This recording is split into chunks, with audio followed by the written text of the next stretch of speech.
Rob Tanner is a talented and experienced sports journalist who's been covering Leicester City for many years, including the magical Premier League title-winning season in 2016. Like me, many Leicester fans see transfer rumours all summer long from unreliable sources, not knowing what to believe. But when we see Rob has posted a tweet, we all raise an eyebrow. I'm joined by Rob. We'll be discussing a few different topics, including Leicester City's transfer window so far and what might be to come in the final couple of weeks. Ladies and gentlemen, Rob Tanner.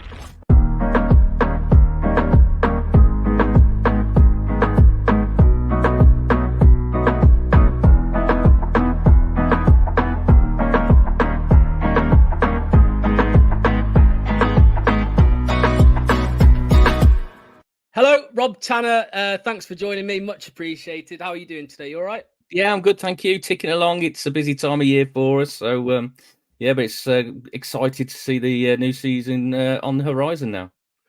Yeah, well, I really wanted to get you on today just to have a chat about a few different things before we get into the present day and all the transfers. For any Leicester fans that have been living under a rock for the last few years, what is it exactly you do, who for, and how did you get started in it?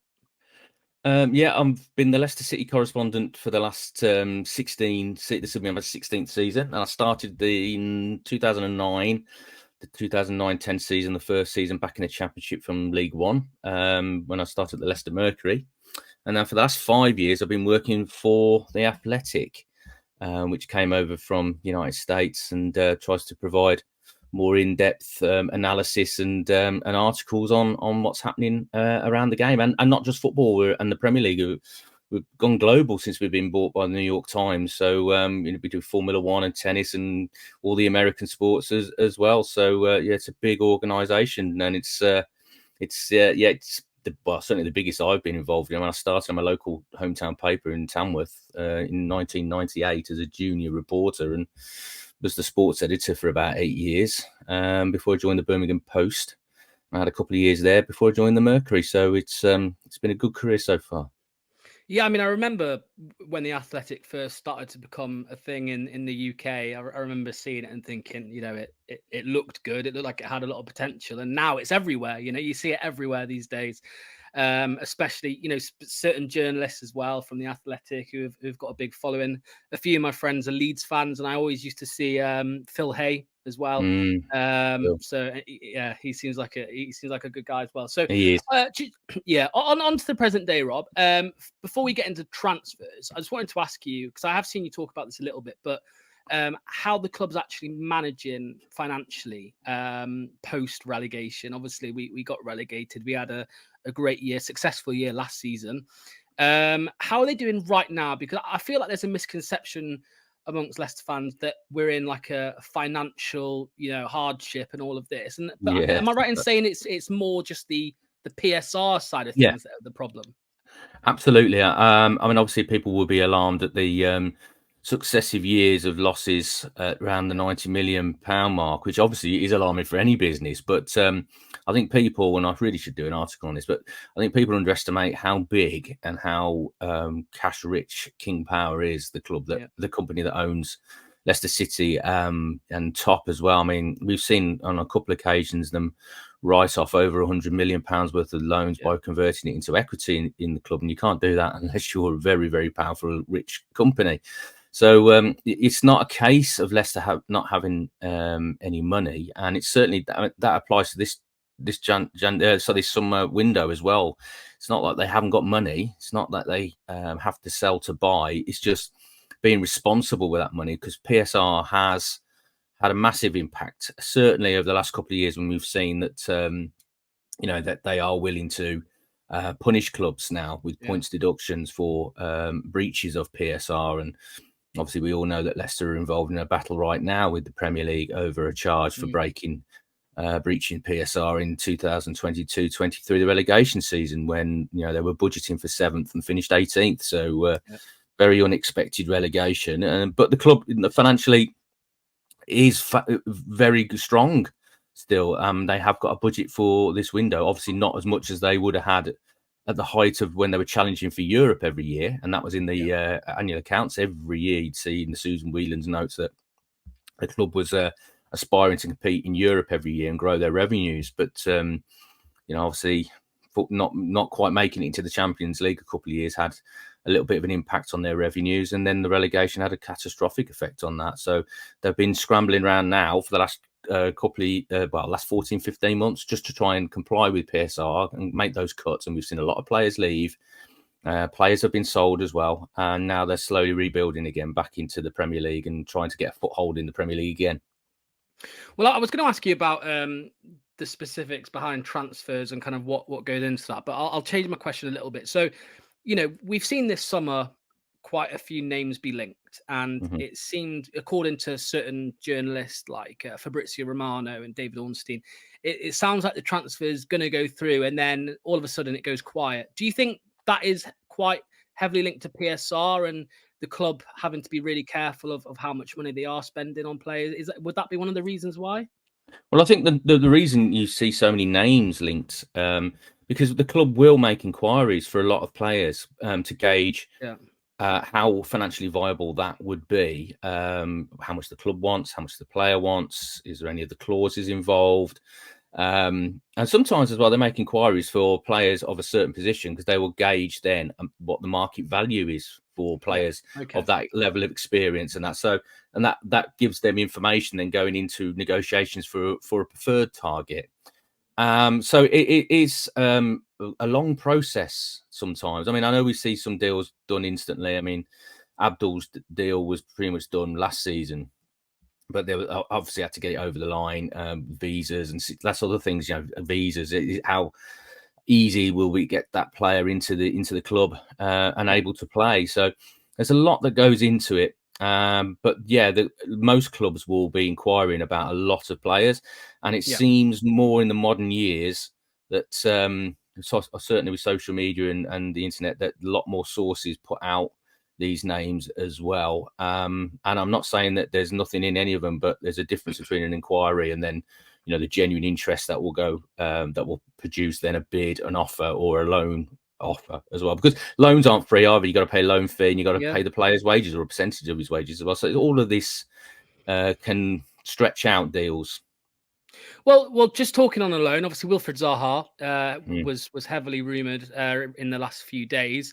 Again, another one that's gone quiet. I did see your tweet a few days ago saying about how it could be a statement signing, and then I saw more recently about the tax issues. Am I right in saying the tax issues? What do you know about that, and what might have caused the problem with that deal?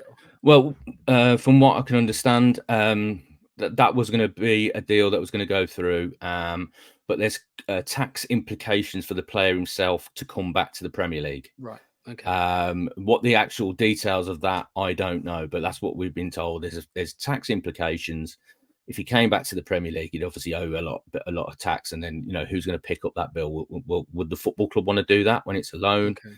No, probably not. So he's back training with Galatasaray now. He's given time away to try and sort out a move back to the Premier League, but it looks like that won't happen now.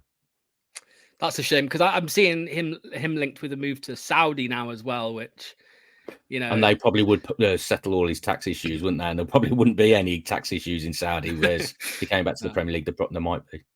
Yeah, absolutely. Obviously, what have you made to the transfer window anyway? So far, obviously we've made a few signings. Obviously, Bobby Decordova-Reid, which again, it's a free deal, out of contract at Fulham. Michael Golding, that appeared to be a part in a way with the Dewsbury Hall deal. Okoli from Atalanta. What have you made to these names so far that have come in? Good progress early doors. Yeah. So obviously they had to wait to the end of the June 30th financial year cycle before they could start spending again because of PSR. And they sold Kieran Dewsbury Hall before that deadline as well. But then, obviously to get the Fatawu one done, that was great. Because I see that as an investment for the future. They're going to make money on him. I know they spent 14 million, which is a big chunk of their budget. But, Caleb, we'll wait and see, won't we? We'll have to wait and see how much he's going to play this season. Michael Golding, I think we're going to have to wait on him as well. He's only 18. Yeah. I think he's been recruited to be in the first team squad, but how much game time he will get, time will tell. The Argentinian lad from Brighton coming in, he I think there's an expectation from Brighton that they've loaned him to Leicester for him to be playing. Yeah, but I think Leicester would like to bring in a bit more experience, a bit more of proven quality in that area of the field. We've seen the last 3 pre-season games. They're desperately short, really, in the attacking third of the pitch under Cooper at the moment. So there's a lot of work still to be done. I thought initially it was okay. I mean, some of these lads are going to be for the future, not for right now. But what they need now is to bring in 2, 3, 4 players that can instantly make an impact in this squad. Because right now, I think this squad is slightly weaker than the one that got promoted. I think there's definitely an argument with that. Obviously, we've lost experience. Albrighton, Dennis Pratt, Kelechi Iheanacho. Just before I move on to potential outgoings, just 2 more names I want to mention. Adam Klozek from Bayer Leverkusen. Obviously, Fabrizio's been on that story. Do you see that happening? Do you think that will go through? I know it's obviously hard to tell. Anything could happen, but it's a potential loan with obligation to buy if we stay up. Is that right? Yes, and it is progressing. There is some complications around that deal at the moment. That I mean, I've seen people saying it's going to get done imminently, but until they sort out, it's not at Leicester's end, these issues. But there are things. I mean, these things can get very complicated. Yeah. So that is still progressing. I think that they're hopeful on that. Fotis Ioannidis, there is interest in him, but they're not the only club in for him, and that could be quite an expensive one to do. You could be looking at £25 million to do that deal. As I said, Leicester do have money, but it's whether they put all their eggs into that one basket or, whether they see that as being real value. There's other clubs involved. Southampton have been rumoured to be involved.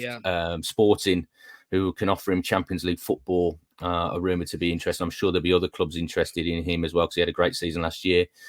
So we'll have to wait and see on that. The other one is Jordan Ayew. They're talking to Crystal Palace. Still a bit of work to be done on that one as well. So lots going on. That's 4 million, rumoured £4 million. Yeah, but I think they still need to come to an agreement on that. I think Palace. I mean, this is the problem with this time of the window.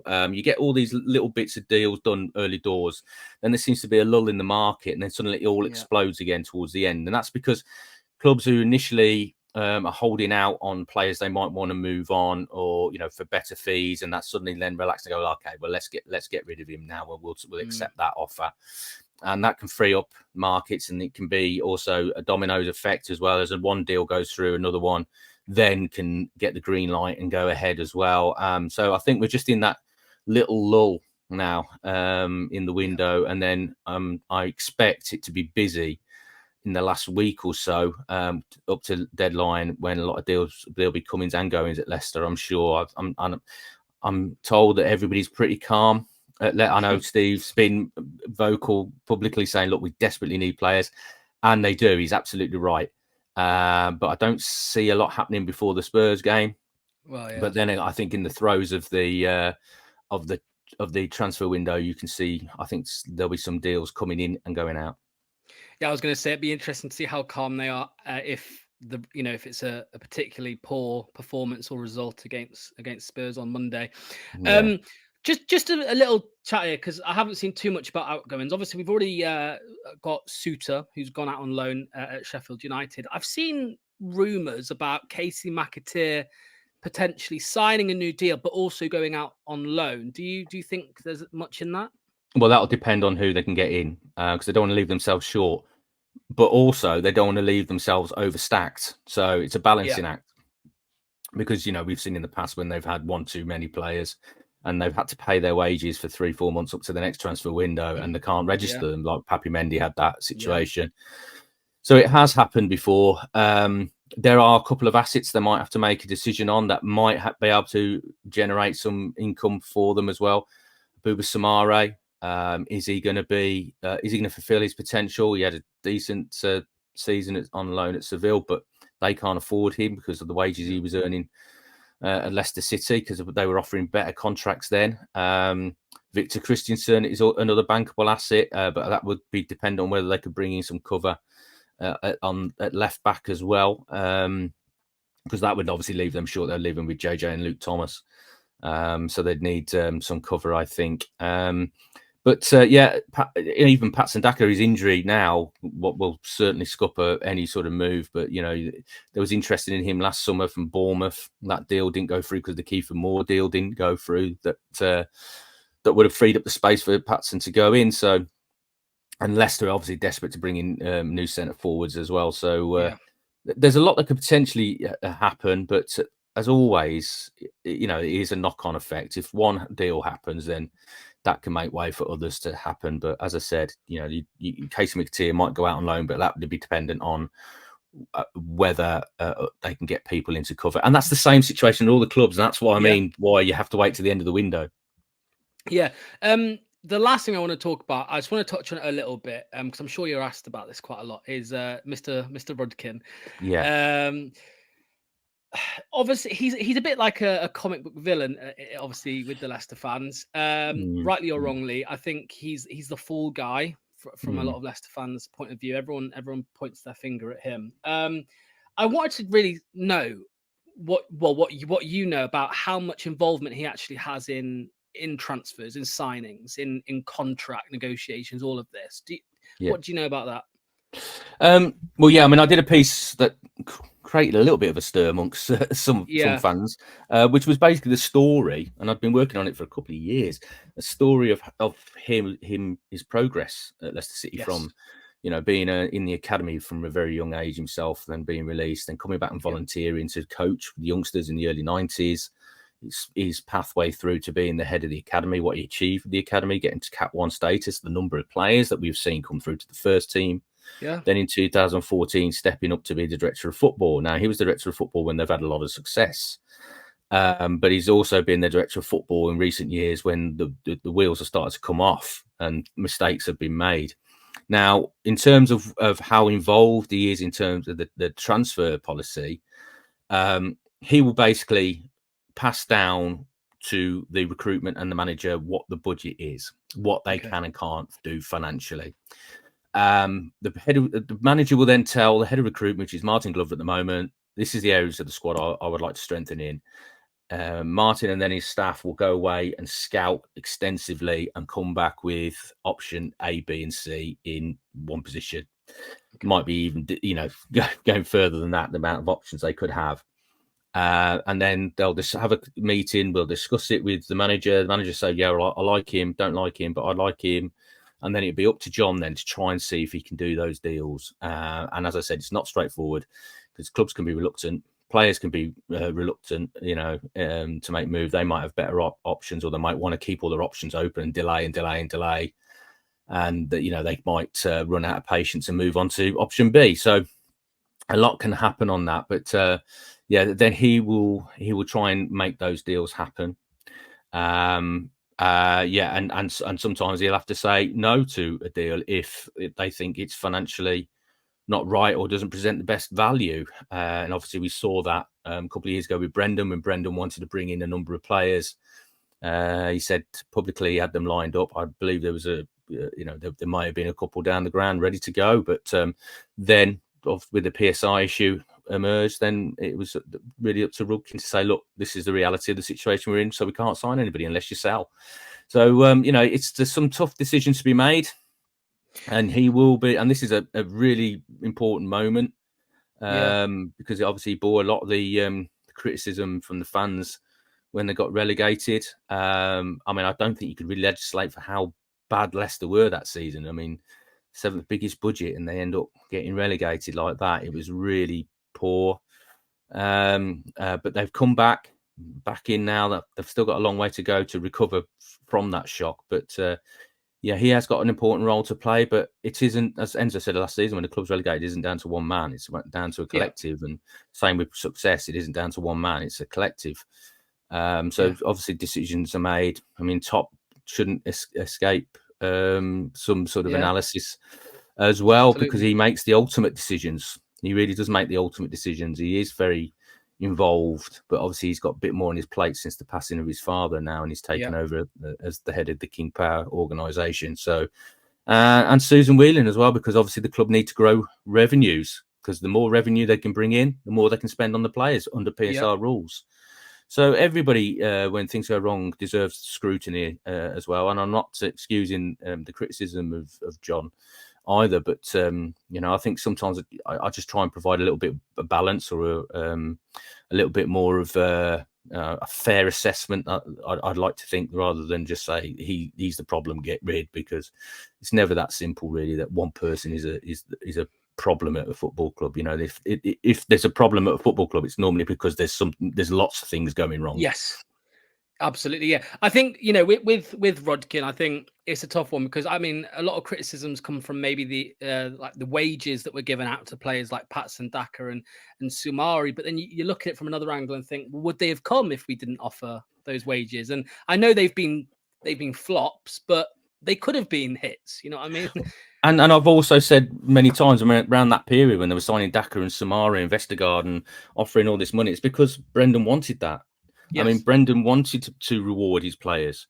He's never shied away from the fact that he likes to make his players reward them. He sees them as freelancers. So the more they pay for them, the happier they're going to be, the better performers. He pushed the club to be more ambitious as well, to spend more. I mean, that one summer they didn't sell an asset, which has always been their model. Yeah. So Brendan, as I say, it's not just one person. Brendan wanted those players to be on better money. He wanted the club to pay more in wages and transfer fees, and be more ambitious and target. That was his target. He's an ambitious guy. So yeah, I think Jon and the club, because it wouldn't just be Jon to write off that sort of level of expenditure. It's a big organisation.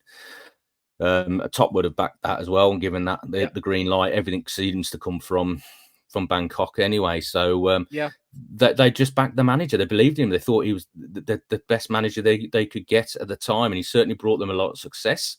And is that, do you think it's got something to do with the reluctance to sack him, or how long it did take in the end, because they backed him so heavily? Yeah, I do. I think, and they still believed in him.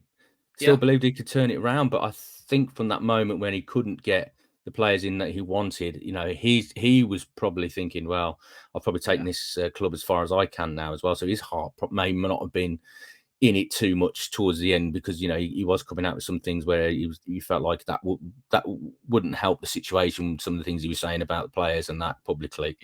So as I said, there's so many factors culminating in it, and sometimes momentum is a big thing, because as we've seen with Leicester winning the title, and they had the momentum from the Great Escape the season before. And I had a sit down with Mark Brighton not so long ago, and we were talking about this, and he was saying the momentum was all there for us. Everything, it was the perfect storm when we won the title. Everything went with us, rivals slipping up, players banging form like Mahrez and Vardy, the system, everybody understanding the system, keep Claudio being in top form.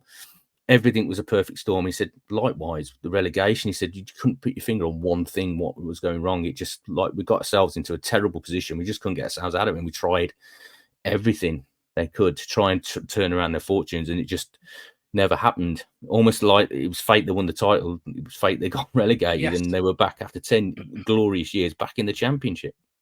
Yeah, I just think it's, I don't think any Leicester fan would swap what we had, in those 10 years. But I think it's just a hard pill to swallow sometimes when you look at the likes of Aston Villa, and even Bournemouth now. I know they've had a big fee for Solanke, but they're spending big money now. And it does make me and a lot of Leicester fans think, what would have been if we had qualified for Champions League in one of those 2 years, those two seasons. Those clubs are on the similar sort of cycle to what Leicester were. You start having a little bit of success. You start cementing yourself in the Premier League. Then you need to go to the next level of expenditure to get the next level of player in, to take you to the next level, then the next level. And, I can see, was it Brighton spending 40 million on Rutter from Leeds at the moment? I mean, that's the equivalent of the Yuri Tielemans signing for Leicester.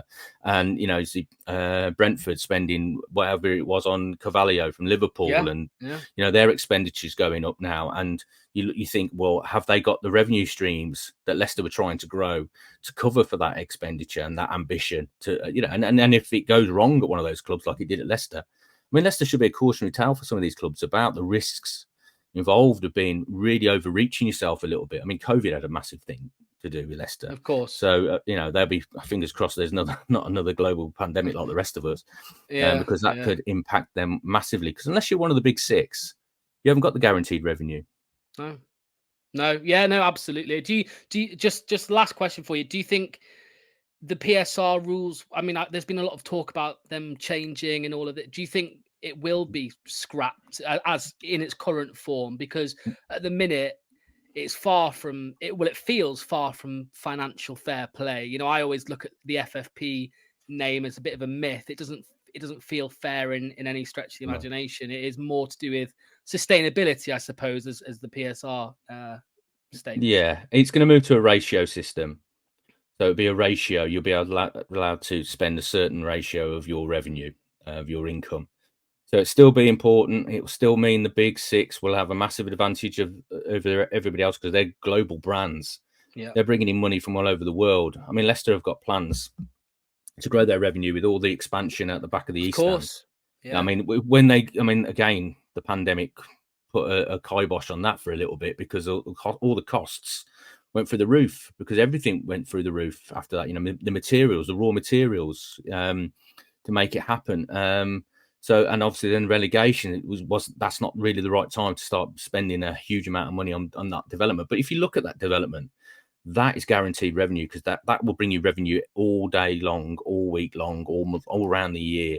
You know, with the events arena, you got your hotel, you got your office spaces, retail, car parking.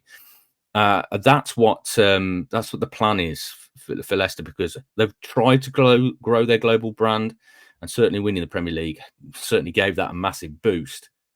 But they're still nowhere near the level of Man United, Liverpool, Man City, where Man City are still rising theirs at the moment. Yeah, I mean, we saw it when we went to Hong Kong for that pre-season tour, and like when Leicester played in the stadium, and there was a few smatterings of Albion shirts, Palace shirts, more Leicester shirts than both of those because of the region and the association with Thailand. But then Liverpool just eclipsed everybody, and these clubs are moving targets. They're getting richer and richer and richer. So, you know, it's becoming really difficult now for anybody to do what Leicester have done in the last 10 years. Yeah. Rob, thank you very much. No I did say it was going to be 20 minutes. As with everything with Leicester at the moment, there's so much to talk about. We've gone over, but hopefully I can... Right, I'll get talking, that's it. I'll get talking about Leicester and that's it, mate. Yeah, hopefully we can have another chat when the window closes, and maybe we can look back and truly judge how the window went. Because as you said, there may still be some business to be done. Again, thanks, Rob. To anyone watching, if you've been living under a rock, you can check Rob out on Twitter at Robertana LCFC. He does the greatest of articles. You can have a read through there, and obviously as part of the Athletic. So thanks for watching. Thanks again to you, Rob. Much appreciated, and we'll see you soon. Cheers. No problem.